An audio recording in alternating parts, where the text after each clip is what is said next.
La septième œuvre du Saint-Esprit est la sanctification. 1 Pierre 1, 2.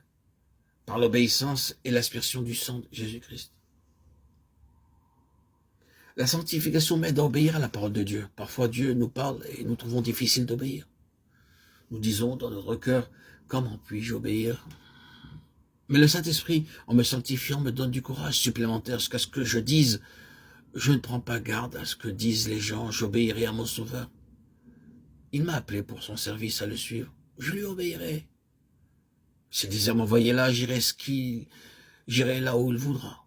Ce qu'il dit, je le ferai. Ce qu'il demande, je le donnerai. Ceci est la véritable sanctification, parce que je sais que tout ce que j'ai est uniquement pour lui.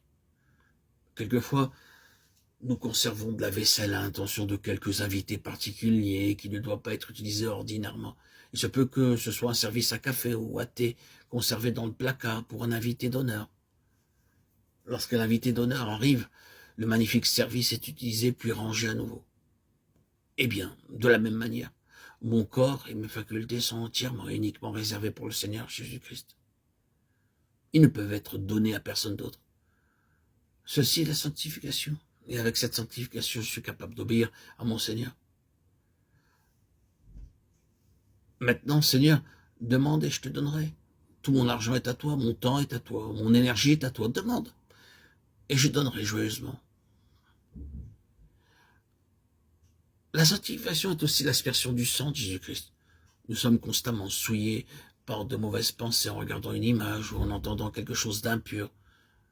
Tout comme nos paupières battent pour enlever la saleté des yeux, ainsi lorsque je me sens sali par des pensées mauvaises, le Saint-Esprit œuvre en moi, sans détour, et apporte le précieux sang pour me laver. La parole de Dieu déclare dans Matthieu 15, 19, « Car c'est du cœur que viennent les mauvaises pensées, il n'y a pas d'exception. Le seul remède est le sang. » Il n'est pas nécessaire d'attendre jusqu'au dimanche de Pâques, à l'instant même où je suis souillé. Je m'écris, « Seigneur, s'il te plaît, lave-moi immédiatement. » Et il me lave à l'instant. L'œuvre du Saint-Esprit est d'apporter en moi l'aspersion du précieux sang pour me maintenir parfaitement lavé à chaque seconde, à chaque instant, à chaque heure, et non pas de temps en temps. Certaines personnes prennent un bain une fois par semaine et elles sont très heureuses. D'autres prennent un bain une fois par mois et elles sont également très heureuses. D'autres encore prennent un bain tous les 3 mois et d'autres ne prennent pas de bain durant de longs mois. Il y a des chrétiens du même type qui confessent le péché à Noël, à Pâques ou à l'occasion d'un jour important. Ils n'ont aucun souci, aucune conscience souillée. Mais en tant que croyant, je dois être maintenu propre et sans tache, complètement lavé. Et je verrai que le Saint-Esprit pénètre en moi de plus en plus. Si vous êtes souillé, il vous souffle, sois lavé. Si tu es souillé, sois lavé. Ainsi, de nombreuses fois par jour, le Saint-Esprit est constamment à l'œuvre pour me laver et me donner un cœur pur. Ainsi, je peux parler avec Dieu librement et jouir de sa présence constante, non par mon propre effort, mais par la puissance sanctifiante du Saint-Esprit. Ces choses vont ensemble. Ainsi, dans 1 Pierre 1, 2, nous voyons que la grâce et la paix vous soient multipliées.